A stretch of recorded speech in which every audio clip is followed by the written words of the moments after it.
The church knows about the monsters. And they even have a name for the secret group tasked with keeping them locked away. We are about to go inside the world of the Silver Veil, wardens of the Vatican depths. So, our story begins in a place that's just steeped in millennia of faith and, of course, secrecy. I want you to imagine going down, way, way down, far below the tourists and the pilgrims, even deeper than the ancient crypts where popes from centuries ago are buried. You'd eventually find a vault, something sealed by both faith and steel, a place whose very existence is probably the church's most terrifying and closely guarded secret. And right here, in this crushing silence, in the cold, ancient dark, there's a single guardian. And they are holding the line against something unspeakable. But here's the thing. This guardian isn't acting alone. Not at all. They are part of a secret, ancient order, one that's known only to the very highest levels of the Vatican. They're called the Order of the Silver Veil. Their job? They're the keepers of the most forbidden parts of the Vatican's secret archives. They're known simply as the custodians. Now, a custodian isn't just a security guard, you know? They are more like a living seal, a final wall. Their whole life is a promise to protect us from whatever is behind that door. And this is where it gets really interesting. You see, the custodian is a bridge between two completely different worlds. In one hand, they're holding this ancient alchemical scroll just filled with forgotten symbols and rituals. But in the other, a modern, hardened, encrypted tablet that's showing live sensor readings. It's faith and technology working together against the dark. And let's be crystal clear about something. This isn't about protecting some old relics or dusty secrets. This is about protecting reality itself. They are, quite literally, our final defense.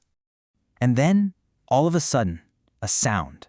A heavy, sickening thump that echoes through the whole chamber. You can feel it vibrating up through the stone floor. Something is awake, and it's testing the door.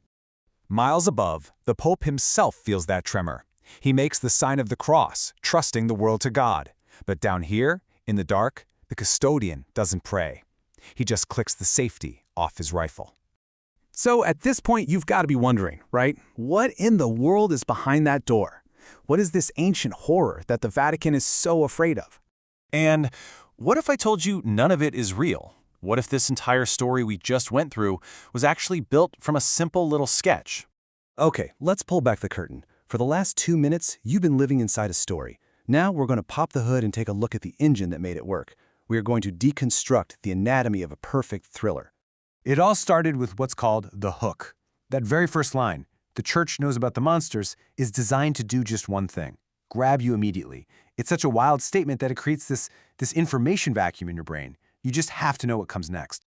That story you just heard was put together using these fundamental building blocks. You need an ancient mystery, like the Vatican depths, a modern threat, which we saw with the old scroll versus the new tablet, an unseen enemy, because what's behind the door is always scarier, and an elite guardian, our lone custodian. These are the core ingredients. And here's exactly how it's built. This is the blueprint, the step-by-step formula we just followed. First, we established a mysterious location. Then, we introduced our hero who has a secret. Step 3, we created that cool conflict between old and new. Step 4, we revealed the threat with just a single sound. And we hit our climax by contrasting faith and firepower. See? It's a very deliberate, calculated way to build tension. So where did this whole blueprint come from? You won't believe it. It came from this one single sentence. That's it. This was the entire creative brief. The custodian, the scroll, the rifle, the Pope, all of it was reverse engineered from this one little instruction. So, why are we doing this? Why are we breaking down a good story like this? Why should you even care about the mechanics of how a story is built? Here's why it matters. Because the most compelling stories, the ones that really make your heart race and get your mind going, they aren't accidents. They are carefully constructed machines specifically designed to make you feel a certain way. They are engineered. And knowing this, knowing the blueprint, it doesn't ruin the magic. Actually, it just deepens your appreciation for the art of it all. So the next time you're watching a movie or reading a book or even just watching a commercial, try and see the architecture underneath. The only question left is, what story are you going to see differently now?